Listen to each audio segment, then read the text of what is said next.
Jamnagar Rajkot highway પર ધ્રોલ નજીક જાયવા ગામ નજીક આવેલી આશાપુરા હોટલ પાસે આજે વહેલી સવારે બોલેરો અને મોપેડ વચ્ચે અકસ્માત સર્જાયો હતો. પૂરપાટ દોડતી બોલેરોએ મોપેડને ટક્કર મારતા ધ્રોલ તાલુકાના ભેંસદડ ગામના કડિયા ક્ષત્રિય પરિવાર માતા-પિતા અને પુત્રીના ઘટના સ્થળે જ મોત નીપજ્યું હતું. બનાવના પગલે હાઈવે પર લોકોના ટોળા એકઠા થયા હતા.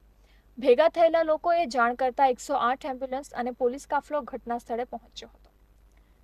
પોલીસે મૃતક 36 વર્ષીય સંજય ચોટલિયા, તેમના પત્ની 35 વર્ષીય ઈનાબેન ચોટલિયા અને 4 વર્ષીય પુત્રી નિષ્ઠા ચોટલિયાના મૃતદેહોને પીએમ અર્થે ખસેડી આગળની તપાસ હાથ ધરી છે.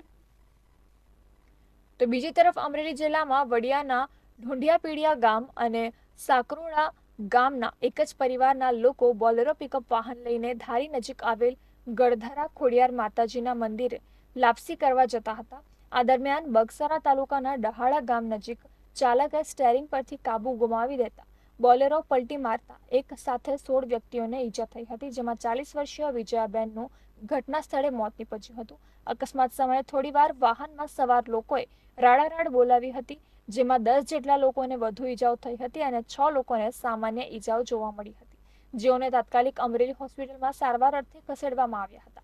અકસ્માત સ્થળે થોડીવાર ટ્રાફિક જામ સર્જાયો હતો. બનાવની જાણ થતાં જ બગસરા પોલીસ કાફલો ઘટના સ્થળે દોડી આવી ટ્રાફિક દૂર કરી અકસ્માત અંગે વધુ તપાસ હાથ ધરી.